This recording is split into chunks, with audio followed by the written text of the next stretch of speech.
ओम श्री गुरु सत्ताय नमः। सभी को प्रणाम।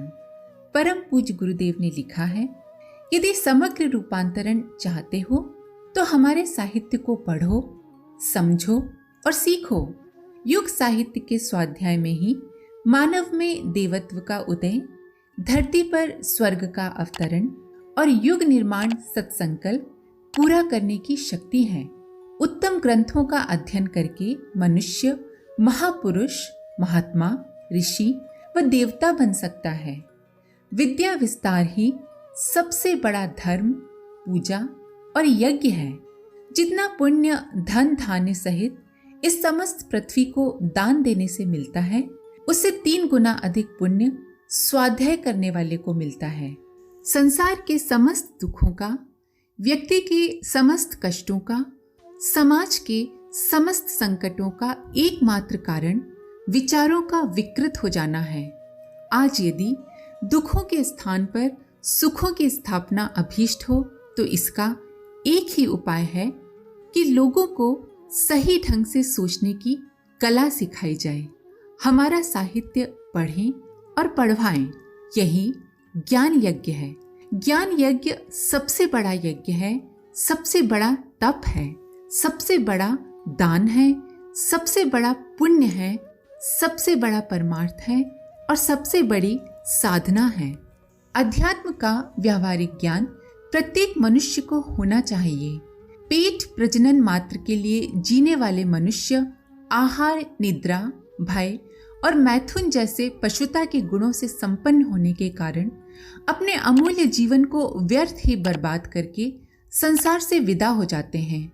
दुर्लभ मानव जीवन को कौड़ी के मोल गंवा देते हैं। श्रेष्ठ मानव जीवन व्यतीत करके अपने लौकिक और पारलौकिक जीवन को सफल बनाने का प्रयास सभी को करना चाहिए। एक महत्वपूर्ण बात और है कि अपना मूल्यांकन भी करते रहना चाहिए। ये निर्विवाद सत्य है कि धर्म और सदाचार के आदर्शवादी सिद्धांतों का प्रशिक्षण भाषणों और लेखों से पूरा नहीं हो सकता। ये दोनों माध्यम महत्वपूर्ण तो हैं, पर इनका उपयोग इतना ही है कि वातावरण तैयार कर सके। वास्तविक प्रभाव तभी पड़ता है जब अपना अनुकरणीय आदर्श उपस्थित करके किसी को प्रभावित किया जाए। चूंकि हमें नए समाज की, नए आदर्शों की जनमानस में प्रतिष्ठापना करनी है, इसलिए ये अनिवार्य रूप से आवश्यक है कि युग निर्माण परिवार के सदस्य दूसरों के सामने अपना अनुकरणीय आदर्श रखें। परम पूज्य के विचारों के प्रचार का यही श्रेष्ठ तरीका है।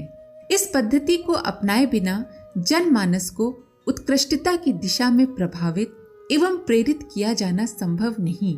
इसीलिए सबसे महत्वपूर्ण कार्य ये है कि गायत्री परिवार का प्रत्येक सदस्य इस बात की चेष्टा करे कि उसके जीवन में आलस्य, प्रमाद, अव्यवस्था एवं अनैतिकता की जो दुर्बलताएं समाई हुई हैं, उनका गंभीरता पूर्वक निरीक्षण करे और इस आत्मचिंतन में जो जो दोष दृष्टिगोचर हो उन्हें सुधारने के लिए एक क्रमबद्ध योजना बनाकर आगे बढ़ चले। आत्मचिंतन के लिए हम में से हर एक को अपने से निम्न प्रश्न पूछने चाहिए और उनके उत्तरों को नोट करना चाहिए। पहला प्रश्न, समय जैसी जीवन की बहुमूल्य निधि का हम ठीक प्रकार सदुपयोग करते हैं या नहीं? आलस्य और प्रमाद में उसकी बर्बादी तो नहीं हो रही? दूसरा प्रश्न, जीवन लक्ष्य की प्राप्ति का हमें ध्यान है या नहीं? शरीर सज्जा में ही इस अमूल्य अवसर को नष्ट तो नहीं कर रहे? देश, धर्म, समाज और संस्कृति की सेवा के पुनीत कर्तव्य की उपेक्षा तो नहीं कर रहे? तीसरा प्रश्न, अपनी विचारधारा एवं गतिविधियों को हमने अंधानुकरण के आधार पर बनाया है या विवेक, दूरदर्शिता एवं आदर्शवादिता के अनुसार उनका निर्धारण किया है? चौथा प्रश्न, मनोविकारों और कुसंस्कारों के शमन करने के लिए हम संघर्षशील रहते हैं या नहीं? छोटे छोटे कारणों को लेकर हम अपनी मानसिक शांति से हाथ धो बैठने और प्रगति के सारे मार्ग अवरुद्ध करने की भूल तो नहीं कर रहे?